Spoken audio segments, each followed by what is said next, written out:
നേർവീതി പ്രഭാഷണ പരമ്പരയിലേക്ക് ഏവർക്കും സ്വാഗതം. സുവിശേഷകൻ കുഞ്ഞുമോൻ തോട്ടപ്പള്ളി ഇപ്പോൾ നിങ്ങളുമായി ദൈവവചനം പങ്കുവയ്ക്കുന്നു. ശ്രദ്ധിച്ചാലും.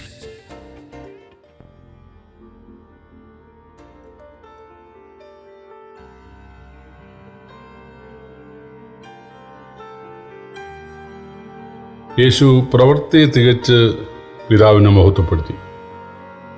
ദൈവനാമത്തിന് മഹത്വം ഉണ്ടാകട്ടെ. യോഹന്നാൻ സുവിശേഷം 17 അധ്യായത്തിന് 1 മുതൽ 4 വരെ ഞാൻ വായിക്കുന്നത് ശ്രദ്ധിച്ചാലും. ഇത് സംസാരിച്ചിട്ട് യേശു സ്വർഗത്തേക്ക് നോക്കി പറഞ്ഞതെന്തെന്നാൽ, പിതാവേ, നാഴിക വന്നിരിക്കുന്നു, നിന്റെ പുത്രൻ നിന്നെ മഹത്വപ്പെടുത്തേണ്ടതിന് പുത്രനെ മഹത്വപ്പെടുത്തണമേ. നീ എനിക്ക് നൽകിയിട്ടുള്ളവർക്കെല്ലാം അവൻ നിത്യജീവനെ കൊടുക്കേണ്ടതിന് നീ സകല ജഡത്തിൻ്റെ മേലും അവൻ അധികാരം നൽകിയിരിക്കുന്നുവല്ലോ. ഏകസത്യദൈവമായി നിന്നെയും നീ അയച്ചിരിക്കുന്ന യേശുക്രിസ്തുവിനെയും അറിയുന്നത് തന്നെ നിത്യജീവനാകുന്നു. ഞാൻ ഭൂമിയിൽ നിന്നെ മഹത്വപ്പെടുത്തി നീ എനിക്ക് ചെയ്യുവാൻ തന്ന പ്രവൃത്തി തികച്ചിരിക്കുന്നു. ഇപ്പോൾ പിതാവേ, ലോകം ഉണ്ടാകും മുമ്പേ എനിക്ക് നിന്റെ അടുക്കലുള്ള മഹത്വത്തിൽ എന്നെ നിന്റെ അടുക്കൽ മഹത്വപ്പെടുത്തണമേ.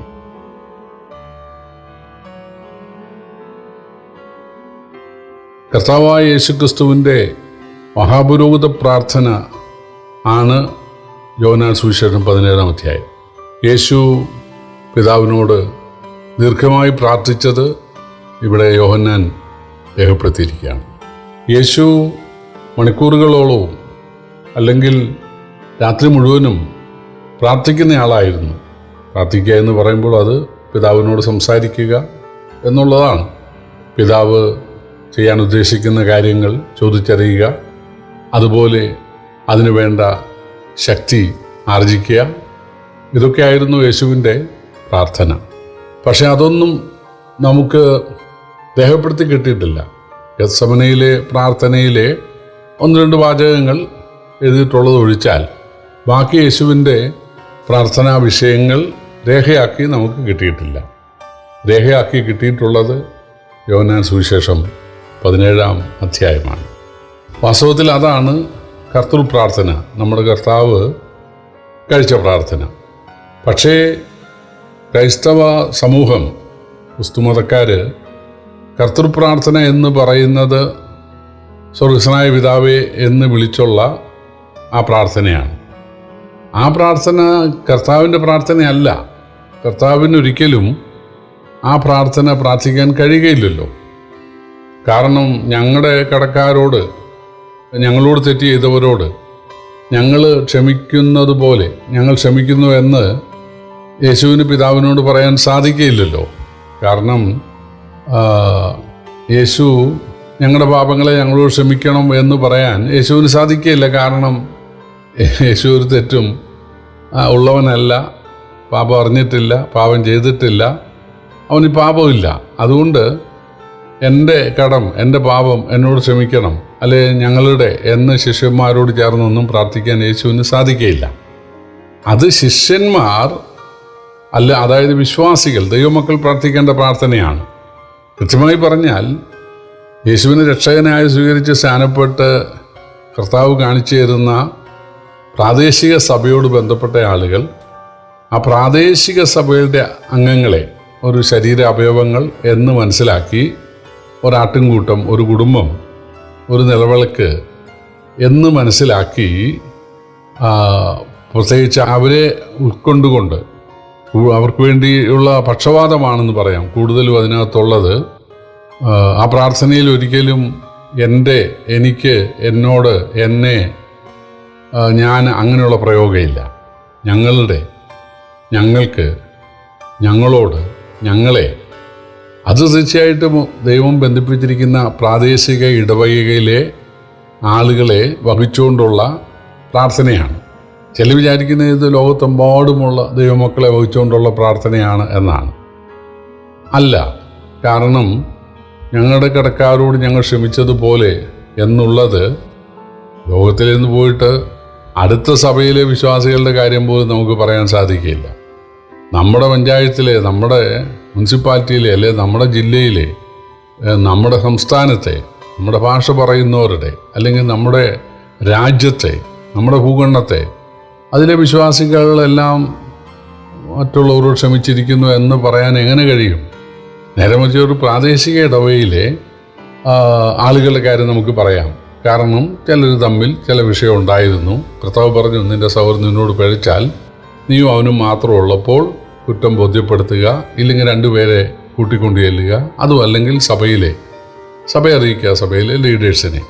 അപ്പോൾ തീർച്ചയായിട്ടും രണ്ടുപേർ തമ്മിലുള്ള പ്രശ്നം ആ സഭ അറിയും. അതിന് പരിഹാരം ഉണ്ടായി. ഒന്നെങ്കിൽ ഇളച്ചു കൊടുത്തു, അല്ലെങ്കിൽ ക്ഷമ പറഞ്ഞു തീർത്തു. അത് ആ സഭയ്ക്കറിയാം, ആ സഭയിലെ എല്ലാവർക്കും അറിയാം. അതുകൊണ്ട് ഒരു സ്ഥലസഭയിലെ, ഒരു ഇടവകയിലെ വിശ്വാസികളെ വഹിച്ചുകൊണ്ട് തീർച്ചയായിട്ടും നമുക്ക് ദൈവത്തോട് പക്ഷപാതം ചെയ്യാൻ കഴിയും. ഞങ്ങൾ കർത്താവേ, പ്രശ്നങ്ങളൊക്കെ ഉണ്ടായിരുന്നു, പക്ഷേ ഞങ്ങൾ പറഞ്ഞു തീർത്തു, ഞങ്ങളത് വിട്ടുകളഞ്ഞു, അതുകൊണ്ട് ഞങ്ങളുടെ കുറ്റങ്ങളെ ഞങ്ങളോട് ക്ഷമിക്കണം എന്ന് പറയാം. അതുപോലെ സഭയിലുള്ള എല്ലാവർക്കും ഭൗമികമായ ഭക്ഷണം ഉൾപ്പെടെ കൂടെയുള്ള കാര്യങ്ങൾ, അതാണ് ഈ അപ്പം എന്നുകൊണ്ട് ഉദ്ദേശിക്കുന്നത്. പിന്നെ ഞങ്ങളുടെ സഭയിലുള്ള ആരെയും പരീക്ഷയിൽ പെടുത്തരുത്, ആരും തോറ്റുപോകാൻ ഇടയാകരുത്. അപ്പോൾ യേശു പഠിപ്പിച്ച ആ പ്രാർത്ഥന, യേശുവിൻ്റെ പ്രാർത്ഥന കർത്തൃ പ്രാർത്ഥനയല്ല, അത് ശിഷ്യന്മാരുടെ പ്രാർത്ഥനയാണ്, അല്ലെങ്കിൽ സഭയുടെ പ്രാർത്ഥനയാണ് എന്ന് പറയാം. എന്നാൽ യോഹന്നാൻ സുവിശേഷം 17-ാം അധ്യായത്തിലേത് അത് കർത്തൃ പ്രാർത്ഥനയാണ്, കർത്താവിൻ്റെ പ്രാർത്ഥനയാണ്.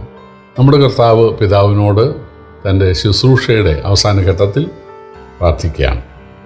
അതിലെ ഒരു പ്രധാന വാക്യമാണ് 4-ാം വാക്യം. എന്താണത്? പിതാവേ, നീ എനിക്ക് ചെയ്യാൻ തന്ന പ്രവൃത്തി ഞാൻ തികച്ചിരിക്കുന്നു. നമ്മെ സംബന്ധിച്ചും ഫലകരമായ പ്രാർത്ഥനയ്ക്ക് അനുസരണം, അല്ലെങ്കിൽ കർത്താവ് നമ്മളെ പരമേൽപ്പിച്ച ശുശ്രൂഷ തികച്ചിട്ട് പ്രാർത്ഥിക്കേണ്ടത് ആവശ്യമാണ്. പഴയ നിയമത്തിൽ ഹിസ്കിയാവിൻ്റെ പ്രാർത്ഥനയുണ്ട്. ഹിസ്കിയാവ് ദൈവത്തോട് പ്രാർത്ഥിക്കുന്നത്, ഞാൻ നിനക്ക് വേണ്ടി ചെയ്തത് ഓർക്കണമേ, നീ എനിക്ക് ചെയ്യുവാൻ തന്ന ശുശ്രൂഷ തികച്ചത് നീ ഓർക്കണമേ എന്നായിരുന്നു. ഉടൻ തന്നെ മറുപടി കിട്ടി. രോഗസൗഖ്യം ഉണ്ടായി, ദേവാലയത്തിൽ പോകാൻ ഇടയായി, 15 വർഷം ദീർഘായുസ് കിട്ടി. യേശുവിൻ്റെ ഈ പ്രാർത്ഥനയിൽ നാം പഠിക്കേണ്ടത്, നാം ഏറ്റെടുക്കേണ്ടത്, നമുക്കൊക്കെ യേശുവിനെ കൈക്കൊണ്ട് നമുക്കൊക്കെ കർത്താവ് ചില ശുശ്രൂഷകൾ ചെയ്യാൻ ഏൽപ്പിച്ചിട്ടുണ്ട്. ദൈവദാസന്മാർക്ക് മാത്രമല്ല, എല്ലാ വിശ്വാസികൾക്കും, സഹോദരന്മാർക്കും സഹോദരിമാർക്കും പ്രായഭേദമന്യേ ചില ശുശ്രൂഷകൾ ചെയ്യാനായിട്ട് കർത്താവ് നമ്മൾക്കൊണ്ട് ഉദ്ദേശിക്കുന്നുണ്ട്. എല്ലാവരും ചെയ്യേണ്ട ചില കാര്യങ്ങളുണ്ട്. എല്ലാവരും സ്ഥാനപ്പെടണം, എല്ലാവരും സഭായോഗത്തിന് വരണം, എല്ലാവരും തിരുവത്താഴത്തിൽ പങ്കെടുക്കണം, എല്ലാവരും സുവിശേഷത്തിന് പങ്കാളികളാകണം, എല്ലാവരും കർത്താവ് നൽകുകയിൽ നിന്ന് ദൈവവേലയ്ക്ക് കൊടുക്കണം. ഇതൊക്കെ ശരി തന്നെ. എന്നാൽ പ്രത്യേകമായിട്ട് ചില ശുശ്രൂഷകൾ ഓരോരുത്തർക്കും കർത്താവ് നൽകിയിട്ടുണ്ട്. എഫേസ്യ ലേഖനം 2:10 വായിക്കുന്നത്, നാം ചെയ്തു പോരേണ്ടതിന് ദൈവം അത് മുന്നൊരുക്കിയിരിക്കുന്നു എന്നാണ്. അർഗിപ്പോസിനെ കുറിച്ച് പറയുന്നത്, അർഗിപ്പോസിനോട് കർത്താവ് ലഭിച്ച ശുശ്രൂഷ നിവർത്തിക്കണം എന്ന് പറയണം എന്നാണ്. അപ്പോൾ തീർച്ചയായിട്ടും നമുക്കെല്ലാം കർത്താവ് ചില ശുശ്രൂഷകൾ നൽകിയിട്ടുണ്ട്. അത് വിശ്വസ്തമായിട്ട്, അതായത് നാളിതുവരെ ചെയ്യേണ്ടത് ചെയ്തിട്ടുണ്ട് എന്ന് പറയാനുള്ള പ്രാഗൽഭ്യം നമുക്ക് ഉണ്ടാകണം. അതാണ് ഹൃദയം കുറ്റം വിധിക്കുന്നില്ലെങ്കിൽ ദൈവത്തോട് പ്രാഗൽഭ്യമുണ്ടെന്ന്. എന്നിട്ട് നാം പ്രാർത്ഥിച്ചാൽ തീർച്ചയായിട്ടും കർത്താവ് കേൾക്കുകയും കർത്താവ് ഉത്തരം തരികയും നമ്മളെ കൂടുതൽ പ്രയോജനപ്പെടുത്തുകയും ചെയ്യും. അതുകൊണ്ട് 33-ാമത്തെ വയസ്സിൽ യേശു പറയുകയാണ്, നീ എനിക്ക് ചെയ്യാൻ തന്ന പ്രവൃത്തികൾ ഞാൻ തികച്ചിരിക്കുന്നു. ദൈവം ചെയ്യാൻ തന്ന ശുശ്രൂഷ തയ്ക്കാനായിട്ട് കൃത്യമായി ഒരു ഏജ് ലിമിറ്റൊന്നും ബൈബിളിൽ പറയുന്നില്ല. അതുകൊണ്ട് ഏത് ദിവസവും ഏത് സമയത്തും കർത്താവ് നമ്മെ ഏൽപ്പിച്ച ശുശ്രൂഷ അതുവരെയുള്ളത് നിവർത്തിച്ചു എന്ന് പറയാനുള്ള പ്രാഗൽഭ്യം നമുക്കുണ്ടായിരിക്കണം. അങ്ങനെയുള്ളവരുടെ പ്രാർത്ഥനയാണ് പിതാവ് ഇഷ്ടപ്പെടുന്നത്, പിതാവ് ആഗ്രഹിക്കുന്നത്. കർത്താവ് നമ്മെ സഹായിക്കട്ടെ. കർത്താവിൻ്റെ വലിയൊരു നാമം വാഴ്ത്തപ്പെടുമാറാകട്ടെ.